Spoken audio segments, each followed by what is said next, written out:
everyone, my name is Reshu Singh and I am here to share some facts of numerology and astrology with you all. So चलिए शुरू करते हैं। आज का हमारा topic astrology से रिलेटेड है एंड आज का हमारा टॉपिक बहुत इंपॉर्टेंट एंड डिफरेंट होने वाला है। आज हम दो प्लैनेट्स के बारे में बात करने वाले हैं, मून के बारे में एंड सैटर्न के बारे में। एंड एज वी नो कि एस्ट्रोलॉजी में मून को, चंद्रमा को मन का कारक कहा गया, मदर का कारक कहा गया एंड कई एस्ट्रोलॉजिकल बुक्स में यह भी कहा गया कि अगर किसी व्यक्ति की जन्म कुंडली में चंद्रमा अच्छा है तो ये इंसान एक पीसफुल लाइफ जीने वाला है। आज की डेट में वी ऑल नो कि मेंटल पीस से ज्यादा बड़ी कोई चीज नहीं है। सो मून का अच्छा होना बहुत ज्यादा इंपॉर्टेंट एंड बहुत अच्छा माना गया। एंड दूसरा प्लेनेट जिसके बारे में हम बात करेंगे वो है सैटर्न। जब हम शनि की बात करते हैं तो हमें पता है यहाँ पे स्ट्रगल एंड डिले होगा। शनि को कर्मों का देवता कहा गया। शनि को ये कहा गया ये आपको आपके कर्मों का फल देते हैं। शनि को लॉन्ग टर्म सक्सेस देने वाला कहा गया एंड कुछ एस्ट्रोलॉजर्स तो इसे Shani is money as such भी बोलते हैं। आज का हमारा कॉन्सेप्ट थोड़ा सा डिफरेंट इसलिए होने वाला है क्योंकि आज हम चंद्रमा के रिस्पेक्ट में शनि की बात करेंगे।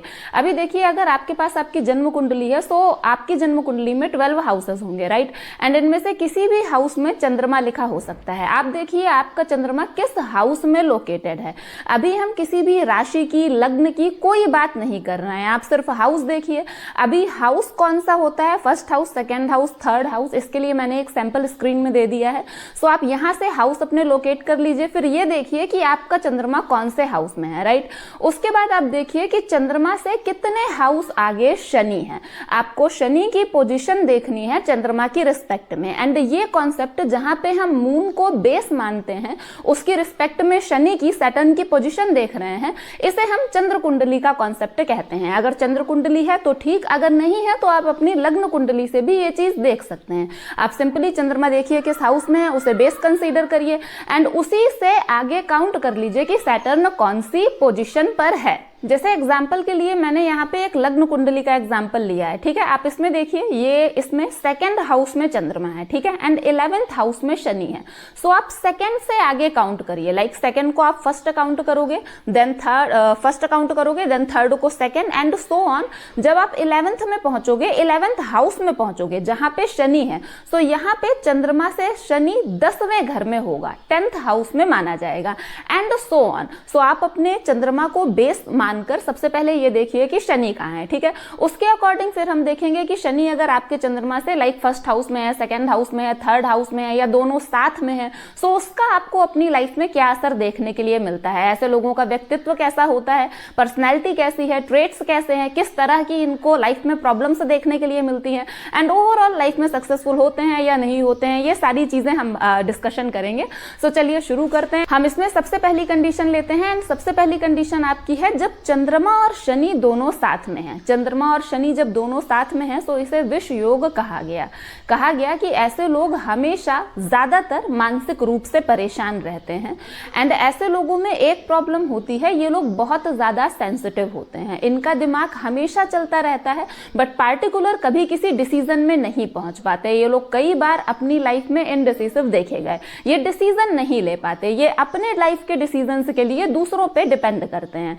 ऐसे लोग अगर सोचने लग जाएं तो बहुत सी नेगेटिव चीजें इन्हें इतना ज्यादा परेशान कर देती हैं कि डिप्रेशन तक की स्थिति आ जाती है। इन्हें लाइफ में स्ट्रेस बहुत मिलता है, इनके सर्कमस्टांसेस ऐसे होते हैं कि इन्हें एक स्ट्रेस वाली कंडीशन होती है एंड ऑब्वियसली सर्कमस्टांसेस सभी के ऐसे होते हैं कि स्ट्रेस वाली कंडीशन होती है बट ये लोग चीजों को लेट गो नहीं कर पाते कि नहीं हुआ कोई बात नहीं, वी विल सी नेक्स्ट।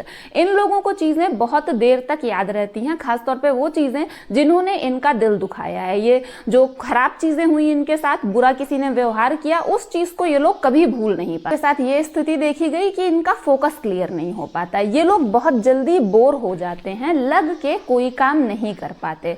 अगर कोई डिसीजन लेना है, कोई पार्टिकुलर ऐसा टाइम आ गया कि इन्हें डिसीजन लेना है, तो ये लोग हर डायमेंशन में जाके सोचेंगे बट स्टिल डिसीजन नहीं ले पाएंगे। अगर कोई ऐसी चीज है जिसमें आपको कंसंट्रेशन के साथ कोई काम करना है तो वहां पे इनका कंसंट्रेशन कभी प्रॉपर तरीके से नहीं बन पाएगा। तो वो सब चीजें भी इन्हें देखने के लिए मिलती हैं। लेकिन सिर्फ इतना ही नहीं है, अगर आपकी जन्म कुंडली में शनि कारक है एंड जो स्थिति है वो बहुत ज्यादा खराब नहीं है, देवगुरु की दृष्टि भी पड़ रही है, ये आप चेक कर लें अपनी लग्न कुंडली से। लग्न कुंडली में अगर शनि कारक है, शनि और चंद्रमा की स्थिति बहुत खराब नहीं है, देवगुरु बृहस्पति की भी दृष्टि पड़ रही है, गुरु अपनी मजबूत स्थिति में है, सो यहीं पे इनका जो थिंकिंग इन्हें अभी तक स्ट्रेस दे रहा था, डिप्रेशन दे रहा था, वो इन्हें हाईली एनालिटिकल पावर दे देता है। ये लोग डीप थिंकर हो जाते हैं, बहुत कॉम्प्लेक्स चीजों को भी इतनी आसानी से समझ लेते हैं जो कि दूसरा नहीं समझ पाता। ये लोग काफी हद तक इंट्रोवर्ट हो जाते हैं, एकांत प्रिय होते हैं, इन्हें बाहर घूमना, पार्टी करना, ये सारी चीजें पसंद नहीं आती हैं। एंड ये लोग अपना जो थिंकिंग पावर है, आप कह सकते हो रिसर्च वाली फील्ड, इस तरह की जगहों पे ये इस चीज को यूटिलाइज करते हैं, यूज करते हैं, सो इसका इन्हें बहुत पॉजिटिव रिजल्ट देखने के लिए मिलता है। इन लोगों के साथ एक और चीज हो जाती है कि कई बार इन्हें ऐसा लगता है कि सब छोड़ छाड़ के इन्हें एकांत में रहना चाहिए, वैराग्य वाले ख्याल इन्हें कई बार आ जाते हैं। इन लोगों के साथ हमेशा ऐसा होता है कि इन्हें इस बात का दुख जरूर होता है कि हमने जैसा चाहा था वैसा क्यों नहीं हुआ। सिंपली एक कोई चीज ऐसी होगी जो मेंटली इन्हें बहुत ज्यादा तकलीफ दे, इन्हें सिर दर्द की शिकायत रहती है अक्सर, एंड कई बार अगर स्थितियां सही नहीं हुई तो माइग्रेन की प्रॉब्लम भी हो सकती है। एंड ये जो इनकी सोचने वाली आदत है, बहुत ज्यादा स्ट्रेस लेने वाली आदत, उसकी वजह से ही। अगर आपकी कुंडली में आपको ऐसा देखने के लिए मिलता है कि चंद्रमा और शनि इन दोनों की युति बन रही है, ये दोनों साथ में है, तो आप लोगों के लिए शिव आराधना बहुत अच्छी बताई गई है।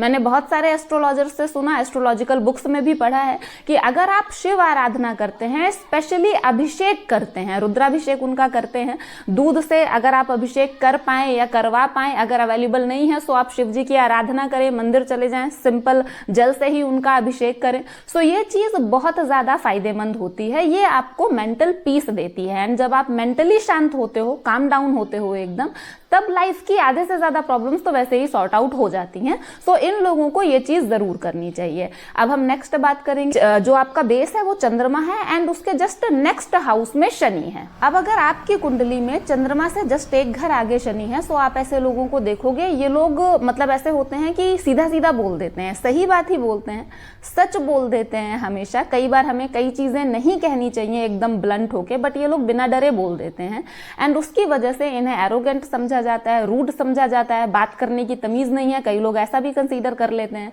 इन लोगों की मॉम के हेल्थ में इश्यूज होते हैं, कई बार मॉम से इनका ओपिनियन मैच नहीं होते, ये चीजें भी हो जाती हैं। घर में माहौल जो होता है वो थोड़ा सा नेगेटिव होता है, फैमिली मेंबर्स के बीच में कंपैटिबिलिटी इतनी अच्छी नहीं होती। यूजुअली ऐसे लोगों का लाइफ का जो फर्स्ट फेज होता है वो स्ट्रगल वाला होता है। ये लोग हार्ड वर्किंग होते हैं, काम कर लेते हैं, एंड फर्स्ट फेज के बाद जो इनकी लाइफ का सेकेंड फेज शुरू होता है वो इनके लिए प्रोग्रेस लेकर आता है, ग्रोथ लेकर आता है। ये लोग अपने दम पर सक्सेसफुल होते हैं, अपने लिए ये सब कुछ क्रिएट कर लेते हैं, प्रॉपर्टीज, घर, बंगला, गाड़ी, सब कुछ। जितना भी सक्सेसफुल होंगे ये अपने स्ट्रगल के बेस पे, अपनी मेहनत के दम पे होंगे। इन लोगों का जो एक माइंड सेट होता है वो हमेशा ये होता है कि मेरे पास एक स्टेबल इनकम का सोर्स जरूर होना चाहिए, एंड इनकी कोशिश हमेशा यही रहती है कि हम अपने लिए एक अच्छा स्टेबल इनकम का सोर्स क्रिएट कर लें, and most of the time in the second phase of their life ये लोग क्रिएट कर भी लेते हैं। ऐसे लोगों में देखा गया इनकी यूजुअली एज बहुत लंबी होती है, लंबी उम्र होती है इनकी, एंड ये लोग मेहनती होते हैं, लेकिन कई बार इन्हें रिसोर्सेज अवेलेबल नहीं होते। आपको लाइफ में आगे बढ़ने के लिए, कुछ करने के लिए कुछ चीज़ों की ज़रूरत तो पड़ती है, एंड कई बार इन्हें वो चीज़ें जो बहुत ज़रूरी हैं वो नहीं मिलती। ऐसे लोगों के लिए माता पार्वती की आराधना बहुत अच्छी बताई गई। अगर आप माँ पार्वती की आराधना करते हो, सो एक चीज़ जो आपको देखने के लिए मिलेगी वो ये कि आपको जब जिन चीज़ों की सबसे ज्यादा जरूरत है वो आपके पास आ जाएंगी। कैसे? I also don't know, but simply वो चीजें आपके लिए अवेलेबल होंगी। कहीं ना कहीं आपकी लाइफ का जो हार्डशिप है उसमें आपको कमी देखने के लिए मिलेगी। अब हम बात करेंगे जब चंद्रमा थर्ड होगा आपकी, जहाँ पे हमने चंद्रमा एंड शनि जब साथ में है, फिर चंद्रमा जब जस्ट उसके एक आगे है, सेकंड में पड़ रहा है, एंड सेम जब चंद्रमा थर्ड में आ रहा है, जब चंद्रमा से शनि थर्ड में आ रहा है तब कैसा होगा। सो ऐसे लोगों को बेहद पराक्रमी माना गया, बहुत हार्ड वर्किंग माना गया। ऐसे लोग कभी सेकेंड थॉट नहीं देते मेहनत करने के लिए, बहुत ज्यादा मेहनती होते हैं। ऐसे लोग अपनी मेहनत के दम पे चीजें बनाने वाले होते हैं, हिम्मत दिखाने वाले होते हैं, एंड सिर्फ हवा में नहीं, जब उस चीज को परफॉर्म करने की जरूरत होगी ये लोग तब भी कर लेंगे। ऐसे लोग डिटरमाइंड होते हैं, अगर इन्होंने एक बार कोई चीज तय कर ली है तो फिर उससे ये कदम पीछे नहीं खींचते, अपना काम ये खुद कर लेते हैं। जो लोग इनके साथ आने वाले हैं, कौन सपोर्ट कर रहा है नहीं कर रहा है, ये उसका वेट नहीं करते। कई बार ऐसा कहा गया, प्रैक्टिकली तो मैंने इतना नहीं देखा, बट कुछ बुक्स में ऐसे रेफरेंसेस दी गए हैं कि अगर चंद्रमा से थर्ड आपका शनि आ जाता है तो ऐसे लोगों को डॉटर्स ज्यादा होती हैं, but I don't know practically ये कितना सही है या नहीं। हमें फिफ्थ हाउस लग्न कुंडली का भी कंसीडर करना चाहिए एंड गुरु की स्थिति भी देख लेनी चाहिए। ऐसे लोगों को ये कहा गया कि इनका जो लाइफ का सेकंड फेज होता है वो काफी अच्छा होता है एंड कई बार ऐसे लोगों के अपने पिता से ओपिनियन मैच नहीं करते। इन दोनों का जो वर्क फील्ड कह सकते हो आप या लाइफ स्टाइल, काम करने का तरीका, वो अलग अलग होता है। सो थोड़े बहुत वहां पे ओपिनियन मिसमैच जरूर होते हैं। ऐसे लोगों का लक उनका साथ देता है लेकिन बहुत देर से। शुरुआती दिनों में तो लक उनका साथ नहीं देता। जब ये एक पार्टिकुलर मेहनत कर लेते हैं, ऐसे लोग बहुत कंसिस्टेंट भी होते हैं, लग के मेहनत करते हैं, इन्हें खुद रिजल्ट की जल्दी नहीं होती। ऐसा नहीं है कि अगर ये फेल हो गए या इन्हें रिजल्ट नहीं मिल रहा तो ये ऊब जाएंगे या इनकी मेहनत में कमी हो जाएगी। ये कंटिन्यू कंसिस्टेंट होकर उस चीज को उतना ही अच्छे से करते रहते हैं। सो एक टाइम के बाद इनका लक भी इनका पूरा साथ देने लगता है। ऐसे लोगों को आप देखोगे, इनका जो इनकम होगा और जो इनके खर्चे होंगे वो कभी मैच नहीं होते। इनका कैलकुलेटिव आई गेस नहीं हो पाता इनका खर्चा। सो जो इनके खर्चे होते हैं वो मोस्टली ज्यादा हो जाते हैं। ऐसे लोगों के लिए गणेश जी की पूजा बहुत अच्छी बताई गई। आप गणेश जी का जो बीज मंत्र होता है उसका जाप करें, उन्हें दूर्बा चढ़ाएं एंड स्तोत्र का पाठ कर सकें, सो ये और अच्छा होगा आपके लिए। अब हम नेक्स्ट बात करेंगे, अगर आपकी कुंडली में चंद्रमा से 4th शनि आते हैं, सो ऐसे लोगों को बहुत हार्ड वर्किंग कहा गया। ऐसे लोगों को कहा गया कि ये लोग सिंपल साधारण ऐसे ही खाली बैठने वाले नहीं होते कि चिल कर रहे हैं। इन लोगों को हमेशा कुछ ना कुछ करने के लिए चाहिए।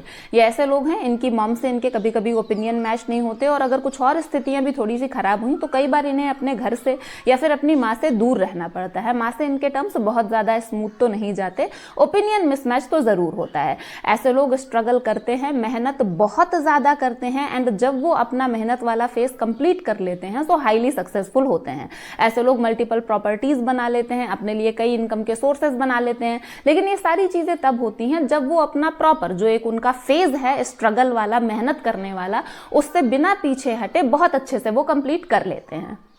ऐसे लोगों को कहा गया कि इन लोगों के यूजुअली हर एक काम में डिले होता है। ऐसे लोगों को शुरुआत में लगेगा हाँ हो जाएगा, सारी चीजें सही जा रही हैं, बट एंड में कुछ प्रॉब्लम होगी एंड वो चीज डिले एंड डिले होती जाती है।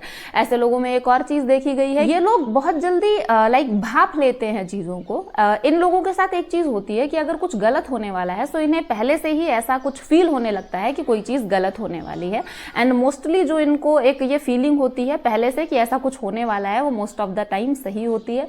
बस इनकी लाइफ में स्ट्रगल वाला पीरियड बहुत ज्यादा होता है एंड वो जो माँ से घर में थोड़ा सा नेगेटिविटी एक देखने के लिए मिलती है। अगर शनि की स्थिति लग्न में भी और खराब है एंड और भी स्थितियां सही नहीं है सो ये वर्ष कंडीशन हो सकती है। अदरवाइज ठीक है, सो चीजें ठीक रहेंगी। एंड ऐसे लोगों के लिए कहा गया कि इन्हें शिव जी का गाय के दूध से अभिषेक जरूर करना चाहिए। यहाँ पे जो नेगेटिविटी है इस चीज की, जब चंद्रमा से 4th होता है हमारा शनि, वो कम से कम होगी, पॉजिटिव चीजें आपको ज्यादा देखने के लिए मिलेंगी।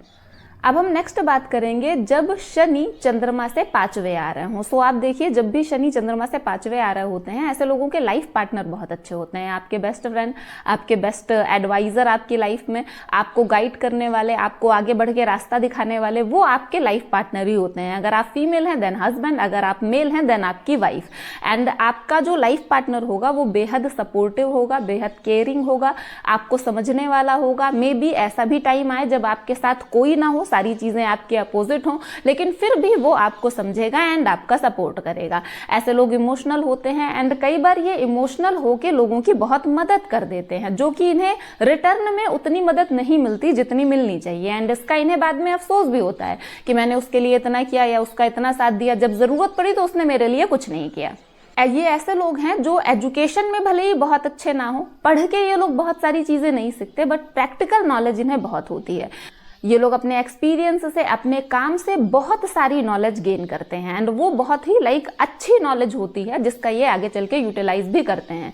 ये लाइफ लॉन्ग सीखते रहते हैं। इनका जो एक मन होता है वो ये होता है कि हम पूरी लाइफ काम करेंगे। जैसे कुछ लोगों का होता है ना कि इस एज के बाद अब तो रिटायरमेंट, अब हम काम कैसे करेंगे। सो इनका माइंडसेट ऐसा नहीं है। इनसे जितना हो पाएगा, जितनी पॉसिबिलिटी होगी, ये वो काम करेंगे। लोगों की लाइफ में most of the time income flow हमेशा बना रहता है।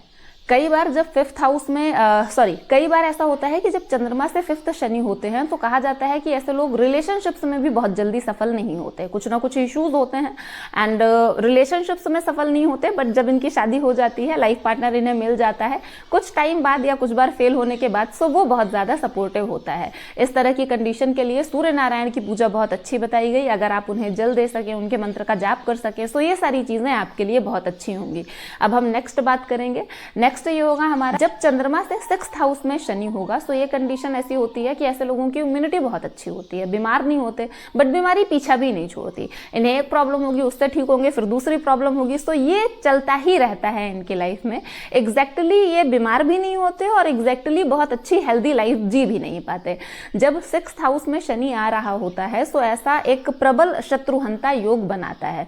सो आपके जो भी लोग आपको परेशान करते हैं, आपके पीछे पड़े हैं, आपको पीछे खींचने की कोशिश कर रहे हैं, ऐसे लोगों को कहा गया कि आप सिर्फ अपना काम करें एंड इन लोगों को शनिदेव खुद देख लेंगे। सो आपके सामने वो टिक नहीं पाएंगे, ना कभी आएंगे। अगर आएंगे भी तो ओवरकम आप ही करोगे। अगर स्टूडेंट हैं एंड गवर्नमेंट एग्जाम के लिए प्रिपरेशन कर रहा है, सो 6th हाउस का शनि बहुत अच्छा होता है उनके लिए। बहुत ज्यादा चांसेस होते हैं कि वो बस मेहनत करते रहें, मन लगा के पढ़ाई करें, ठीक से पढ़ाई करें, सो बहुत ज्यादा चांसेस होते हैं कि वो सक्सेसफुल हो जाएं। अगर आपका चंद्रमा से 6th में शनि पड़ रहा है, तो ऐसे लोगों को कहा गया कि पहले तो कर्ज लेना नहीं पड़ता। अगर लेना पड़ता है तो आप टाइम रहते जो भी आपने लिया है वो पूरा कर देते हो, उसमें प्रॉब्लम नहीं होती। एक चीज इन लोगों के साथ अक्सर देखी जाती है कि ये लोग जहां चाहते हैं वहां पे ये लोग रह नहीं पाते, एंड जहां ये लोग रहते हैं वहां उन लोगों का मन नहीं लग रहा होता। कुछ ना कुछ इश्यूज इनके साथ चलते हैं। आप कहीं ना कहीं कह सकते हो कुछ ऐसा रह जाता है इनके मन का जो नहीं हो पाता। 6th हाउस में अगर शनि है, तो ऐसे लोगों में एक स्पेशल क्वालिटी हो जाती है कि ये लोग हार नहीं मानते। कितनी भी प्रॉब्लम होगी ये कंटिन्यू बाउंस बैक करेंगे एंड हर बार लड़ने के लिए तैयार होते हैं उसी एटीट्यूड के साथ। लाइक ये डिसअपॉइंट नहीं होते, डिस्करेज नहीं होते, ये इनकी एक बहुत अच्छी आदत होती है। अगर 6th हाउस में आपका शनि पड़ता है इस तरीके से चंद्रमा से काउंट करने पे, सो किन्नरों को अगर आप दान कर सके, ये चीज बहुत अच्छी बताई गई। एंड जो भगवान एंड जो ज्योतिर्लिंग है, जो भी आपके आसपास पड़ रहा हो, जो भी सुटेबल हो आपके लिए, सो आप एक कुछ डिसाइड कर लें कि आपको साल में एक बार दर्शन के लिए जाना है। जितना आप कर पाए, अगर नहीं कर पाते तो उनका एक प्रिंट लेके फोटो लाइक लगा लें अपने पूजा के कमरे में, वो चीज भी आपके लिए बहुत अच्छी रहेगी। अब हम नेक्स्ट बात करेंगे, अगर चंद्रमा से 7th हाउस में शनि पड़ रहा हो, तो ऐसे लोगों को आप देखोगे ये रिलीजियस होते हैं, धार्मिक होते हैं, धर्म कर्म करने वाले होते हैं, दान देने वाले होते हैं। इनके पास अवेलेबिलिटी है, सो ये तुरंत दान दे देंगे। हेल्प करने वाले होते हैं लोगों के। कई बार इन्हें थोड़ा बहुत लेजी भी देख लिया जाता है। इसका सेकेंड फेज होता है, उसमें इनकी खूब ग्रोथ होती है, हाईली सक्सेसफुल होते हैं, प्रॉपर्टीज वगैरह भी खूब अपने लिए बना लेते हैं। एंड कई बार ये लोग अंडर कॉन्फिडेंट होते हैं। इन्हें लगता भी है कि मतलब ये वो चीजें ये कर सकते हैं, बट फिर भी इन्हें ऐसा लगता है कि नहीं हो पाएंगी। या कई बार कोई काम शुरू किया, शुरुआत में थोड़ा गड़बड़ हो गया, तो तुरंत ये डिसअपॉइंट हो जाते हैं कि लाइक नहीं कर पाए, अभी क्या होगा। सो वो चीज इनके साथ देखने के लिए मिलती है। एंड ऐसे लोगों को कहा गया इन्हें ससुराल पक्ष से हेल्प मिलती है, सपोर्ट मिलता है, एंड वो इनके लिए बहुत फायदेमंद भी होता है। अगर आपका चंद्रमा से 7th शनि आता है, तो आपको क्या करना है कि आपको माँ चंद्रघंटा, जो दुर्गा माँ का ही स्वरूप है, उनकी पूजा करनी है। अगर आपके यहाँ पे आसपास मंदिर अवेलेबल नहीं है, तो आप उनका कोई फोटो वगैरह लेके अपने मंदिर में ईस्ट डायरेक्शन में रखें, वो भी आपके लिए बहुत अच्छा रहेगा। अब हम नेक्स्ट बात करेंगे, अगर शनि आपके चंद्रमा से 8th हाउस में आ रहा है, तो देखिए ये कंडीशन दरअसल बहुत ज़्यादा अच्छी तो नहीं मानी गई। ये कंडीशन इस तरीके की हो गई जहाँ पे उस इंसान को बहुत स्ट्रगल करना पड़ता है, बहुत मेहनत करनी पड़ती है, एंड एक्चुअली सक्सेस भी मिलती है। लेकिन जिस लेवल का उनका स्ट्रगल होता है, जिस तरीके की उन लोगों ने मेहनत की होती है, उस तरीके की सक्सेस उन्हें कभी नहीं मिलती। ये लोग जो डिजर्विंग होते हैं उतना इन्हें नहीं मिल पाता। ऑब्वियसली यहाँ पे शनि आपको लंबी आयु दे देते हैं। ये लोग ऐसे होते हैं जो आगे बढ़ के रिस्पॉन्सिबिलिटी लेते हैं, कभी भी रिस्पॉन्सिबिलिटी से पीछे नहीं भागते। कई बार इन लोगों में नर्व से रिलेटेड इशू हो जाता है। जितना लोगों की हेल्प कर पाए उतना अच्छा है। एंड वन मोर थिंग कि आपको वापस हेल्प मिलेगी, इस बात की कोई गारंटी नहीं है। मेरे ख्याल से आई विल सजेस्ट कि आप चीजों को अकेले सॉल्व कर सकते हैं, आप उन्हें अकेले ही सॉल्व करें। अगर आपका 8th हाउस में शनि पड़ता है चंद्रमा से, तो ऐसे लोगों को हनुमान चालीसा में वो जो संकट मोचन पीछे होता है, आप अगर उसका पाठ करें, रेगुलर करें, तो आपके लिए बहुत ज्यादा होगा, थोड़ी इजीली चलेगी। एंड जो ये स्ट्रगल इतना ज्यादा है, उतना उसका आपको रिजल्ट नहीं मिल रहा, उसमें कहीं ना कहीं आपको वेरिएशन देखने के लिए मिलेगा। ऐसे लोगों में ऐसा कहा गया कि पिता के लिए बहुत अच्छा नहीं होता, पिता से मतभेद भी हो सकता है, उनकी हेल्थ के लिए भी अच्छा नहीं होता। सो एक ये चीज भी देखी जाती है। कंटिन्यूअसली चीजें सोचते हैं, मतलब इनका दिमाग हमेशा एक्टिव रहेगा, ये लोग हमेशा चीजें सोचते रहेंगे। करेंगे जब शनि आपके चंद्रमा से 9th हो। सो ऐसे लोगों को आप देखोगे ये लोग बेहद पोलाइट होते हैं, ये लाइक सबको रिस्पेक्ट देते हैं। एंड कई बार ऐसा जैसे कि कुछ लोग हैं ऐसा जिनसे लोग यूजुअली सही से बात नहीं करते, समाज का एक ऐसा वर्ग होता है हमारा। सो ये लोग किसी से भी माफ़ी मांग सकते हैं, अपनी गलती मान सकते हैं, बहुत पोलाइट होते हैं, सभी को रिस्पेक्ट देने वाले होते हैं, धर्म को मानते हैं। कई लोगों ने ऐसा कहा कि ये धार्मिक नहीं होते, ये लोग धर्म को मानते हैं, कई बार धर्म में तर्क ढूंढने लगते हैं। हाँ, जैसे एक नॉर्मल चलता है पूजा पाठ एंड ऑल, ये वो सारे रिचुअल्स फॉलो नहीं करते, बट अधार्मिक नहीं होते मोस्ट ऑफ द टाइम। पिता से इनका थोड़ा मतभेद रहता है, वो थोड़ा अलग सोचते हैं, ये लोग अलग सोचते हैं। एंड जो इनका लक होता है वो जैसे जैसे इनकी एज बढ़ती है वैसे वैसे इनका साथ देना शुरू करता है। स्पेशली जो हमारा लाइफ का सेकेंड फेज आएगा इन लोगों का, उसमें ये लोग बहुत सक्सेसफुल होंगे, इनका लक भी इनका साथ देगा एंड मेहनती ये लोग होते ही है। चंद्रमा से आपका शनि 9th पड़ेगा, सो ऐसे लोगों को आप देखोगे इनमें कई बार वैराग्य की भावना भी आ जाती है, काफी एकांत प्रिय होते हैं ये लोग। सो कई बार इन्हें ऐसा लगने लगता है कि सब मोह माया है, हम क्या करेंगे, हमें छोड़ के चला जाना है। सो इस टाइप की चीजें इनके साथ कई बार हो जाती हैं। एंड इन लोगों के लिए काल भैरव की पूजा अच्छी बताई गई, अगर आप वो करते हैं तो वो आपके लिए बहुत सही है। अब हम नेक्स्ट बात करेंगे अगर चंद्रमा से काउंट करने पे आपका शनि 10th आता है तब। अगर चंद्रमा से शनि 10th आता है, सो चंद्रमा से शनि 10th पड़ रहा है, सो ऐसे लोगों को कहा गया कि इन लोगों की लाइफ बहुत अच्छी होती है, ये लोग किंग साइज लाइफ जीते हैं। आप इसको कह सकते हो कि ये लोग हाईली सक्सेसफुल होते हैं। मे बी ये जिस भी फील्ड में हो, अगर प्राइवेट जॉब कर रहे हो, गवर्नमेंट जॉब कर रहे हो, बिजनेस कर रहे हो, या जिस भी फील्ड में ये हो, अर्निंग वाली फील्ड में, वहां पे ये लोग हाईली सक्सेसफुल होते हैं, उस फील्ड के ये लोग टॉप पे पहुंचते हैं। एंड इन लोगों की एक बहुत अच्छी आदत होती है, ये लोग फिजूल खर्च बिल्कुल नहीं करते। ये खर्च करने से पहले हमेशा सोच लेते हैं कि उस चीज की हमें जरूरत है या नहीं। ये वेल्थ के एक्यूमुलेशन में बहुत ज्यादा ध्यान देते हैं एंड कलेक्ट करते रहते हैं, अपना जो कलेक्शन है उसे अच्छा खासा बढ़ा लेते हैं। फालतू का शो ऑफ में, इन सब चीजों में पैसा खर्च नहीं करते। इंटेलिजेंट होते हैं, चीजें समझने वाले होते हैं, हार्ड वर्किंग होते हैं, रिस्क लेने वाले होते हैं, कोई भी मौका ना छोड़ने वाले होते हैं। इन्हें जब भी ऐसा लगता है कि यहाँ पे इन्हें कोई अपॉर्चुनिटी मिल सकती है आगे बढ़ने की, कुछ कर दिखाने की, सो ये उसे जरूर ग्रैब कर लेते हैं। एंड इन लोगों के लिए काल भैरव की पूजा बहुत अच्छी बताई गई। उसके अलावा इन लोगों के लिए शिव सहस्त्र नाम का पाठ भी बहुत अच्छा बताया गया। अब हम नेक्स्ट बात करेंगे अगर चंद्रमा से काउंट करने पे आपका शनि 11th में आता है। चंद्रमा से 11th शनि आता है, सो ऐसे लोगों की उम्र बहुत लंबी होती है, सक्सेसफुल होते हैं, लेकिन एक टाइम के बाद यूजुअली इन लोगों के काम में बहुत देरी होती है। ये लोग अपना काम कर लेने वाले होते हैं, बट वो टलता रहता है, कई बार इनके खुद के बिहेवियर की वजह से, या कई बार कुछ और यहाँ वहाँ से चीजें आ जाती हैं। स्ट्रगल इन्हें इनकी लाइफ में देखने के लिए मिलता है। एंड वो जो स्ट्रगल, जो मेहनत आपसे शनिदेव करवाना चाहते हैं, आप जिस टाइम पे वो मेहनत एक कर लेते हो, वर्क का थ्रेशोल्ड आप पार कर लेते हो, तो फिर आप सक्सेसफुल होना शुरू हो जाते हो। आपकी सक्सेस को कोई रोक नहीं सकता। एक टाइम के बाद, उतनी मेहनत करने के बाद आपकी लाइफ में जब ग्रोथ होनी शुरू होती है तो वो अच्छी खासी होती है। अगर आपका लक आपका साथ नहीं दे रहा, आपको वो ग्रोथ नहीं मिल रही है, तो आप सबसे पहले खुद को एक बार देख लें कि आप प्रॉपर तरीके से मेहनत कर रहे हैं या नहीं कर रहे हैं। अगर आपको यहाँ से सारी चीजें डन मिलती है, तब फिर अपनी लग्न कुंडली में जाके बाकी स्थितियां भी जरूर देख लें। ये हनुमान जी की पूजा बहुत अच्छी बताई गई, आप हनुमान जी की पूजा करें, वो आप लोगों के लिए बहुत इफेक्टिव रहेगी। अब हम लास्ट कंडीशन की बात करेंगे, जब चंद्रमा से शनि हमारे 12वें होंगे। अब देखिए, अगर शनि 12th है तो खासतौर पे हमारा मून से, तो ये एक्चुअली बहुत अच्छी कंडीशन तो नहीं है। हम जब भी शनि की बात कर रहे होते हैं चंद्रमा को बेस मान के, सो 7 में होना, 2nd होना या 12th होना, ये बेसिकली हमारा 7.5 का ही पैटर्न एक शो कर रहा होता है। सो ये मेंटल हेल्थ के लिए तो बहुत अच्छा नहीं है। स्ट्रेस होगा कहीं ना कहीं, मानसिक रूप से अशांति होगी, इंसान परेशान रहेगा, कंटिन्यू चीज़ों को सोचता रहेगा, इस टाइप की चीज़ें हो सकती हैं। अदरवाइज मैं देखूँ तो जो शत्रुहंता योग बनता है वो भी बनेगा, इनके सामने कोई टिक नहीं पाएगा। अगर कोई लीगल मैटर्स हैं जिनमें आप फंसे हुए हो, सो उन चीज़ों के लिए ये बहुत अच्छा है, बहुत पॉजिटिव है। आप ज़रूर उन चीज़ों में ओवरकम करोगे, जो का पार्ट है वही इसमें ज़्यादा बेटर रहेगा। सो इन सब चीज़ों के लिए अच्छा है, बट एक मानसिक अशांति रहती है। मे बी आप किसी चीज में जीतने वाले हो, ऑफ द डे विनर होगे, बट स्टिल जो बीच का पोर्शन है, जो बीच का टाइम है, जब तक रिजल्ट डिक्लेयर नहीं हो रहा, वो इन लोगों के लिए बहुत ज्यादा टेंशन वाला हो जाता है कि ये लोग, कई बार इन लोगों को वो स्ट्रेस लेना बहुत मुश्किल पड़ जाता है। एंड आप लोगों के लिए हनुमान जी की पूजा बहुत अच्छी बताई गई है। आप हनुमान चालीसा का पाठ करें, वो आप लोगों के लिए बहुत अच्छा होता है। So this was all about Saturn and moon. ये बेसिकली चंद्र कुंडली का ही कॉन्सेप्ट है, जिसमें हम चंद्रमा को बेस मान के शनि की स्थिति देख रहे हैं। आप अपनी चंद्र कुंडली से देखें, अगर लग्न कुंडली है तो आप उससे भी कंसीडर कर सकते हैं। एंड आई होप आप लोगों को आज का वीडियो अच्छा लगा होगा। अगर आपको आज का वीडियो अच्छा लगा है तो वीडियो को लाइक करें, चैनल को सब्सक्राइब करें एंड मिलते हैं नेक्स्ट वीडियो में। Till then thank you so much.